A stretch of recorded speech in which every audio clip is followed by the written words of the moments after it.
I just think that it's indicative of an entire administration that's rotten from the top down, because since the wake of the cataclysmic demise from grace of Boris Johnson, it seems to be scandal after scandal, and there is no limit to what rank it reaches within the Tories. And going into an election, they must have to ask themselves that if you've lost the trust of the public, the respect of the public, and the proof that you are competent at the positions you hold to be effective as a government, what is the point of you? So it's a party that needs to really fundamentally clean house in order to go forward, whether it's in leadership or not. But this isn't unique just to the Tories. I mean, of course, they are the ones in power now, but I remember the washing machine salesman Keith Vaz, for example. So this is not just something that happens to this one particular party. There's something going on, perhaps more broadly, among politicians.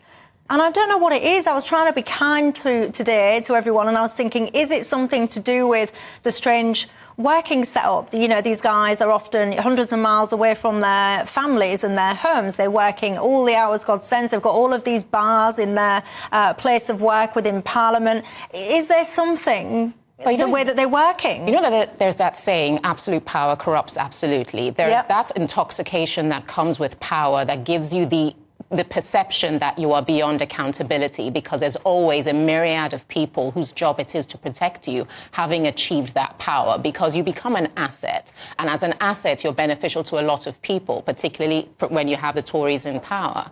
And so you have a situation where you have people that otherwise might not do immoral things, but have been cultivated and nurtured to believe that if you do, we will help you clean it up, as long as you carry on and toe the party line. So what you now have to address is the mentality of the people that work within your party to think that there is accountability, and just because you occupy a position of power, you're not devoid of having to face that.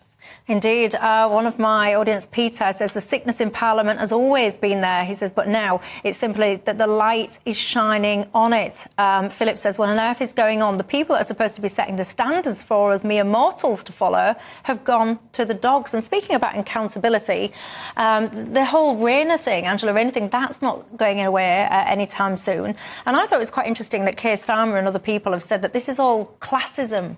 People are criticising Angela and digging into her, dealings because she's working class. Do you believe that? No, not only do I not believe that. Had the reverse been true, had she been from say, a wealthy class and had gone to some rather exotic private school and got a fantastic degree at Oxford or Cambridge or something like that, and she had been fiddling her, allegedly, let's get that in, had been mixing up getting single council tax allowance when she had a member of the family staying there, which is the essential criminal element to this, the row would have been even bigger than it is now. At the moment, she's the person in the barrel. Let me guarantee to you, I know that I'm somewhat older than both of you. In fact, both of you put together. I was just about to say put together. Fine. I guarantee to you that any period of time of anybody in power, they are guaranteed, so I agree with you totally on this, they're guaranteed to be up to their necks in God knows what.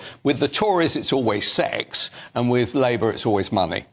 Let's just look at Keir Starmer today before I come back to Juditha. Listen to what he was saying on this.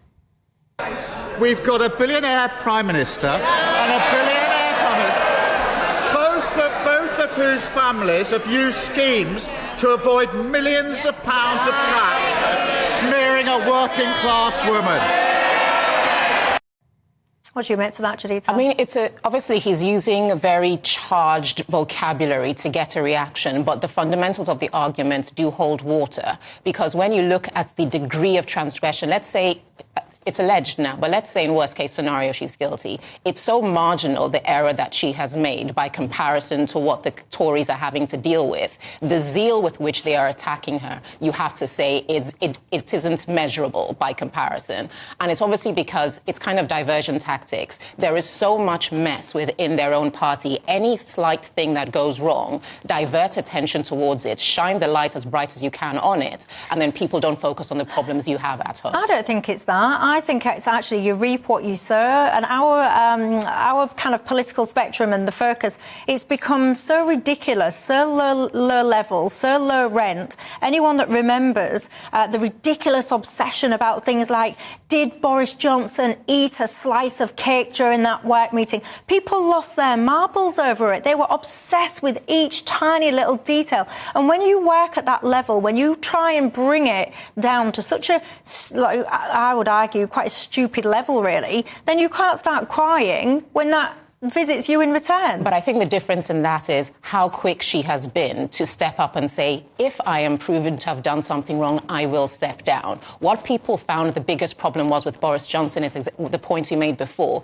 his feeling that he was above accountability. Every time people asked him a question, it was, we'll wait for Sue Gray's report. The fact is there are things that have been done wrong and you refuse to face them or even say that, should I be proven wrong or should I have been said to have done something wrong, I will step down. He always behaved like he was made of Teflon, and that really exacerbated a problem that otherwise might have been dealt with quite quickly. Yeah, but if my memory serves me right, which I think it does, I'm sure Angela Rayner tweeted about Boris Johnson and said he's under police investigation, he should go. And she tweeted that when he was under investigation. And this is what I mean. If you call for someone to go just for being investigated for something, no resolution to that investigation, they could be innocent or guilty, who knows.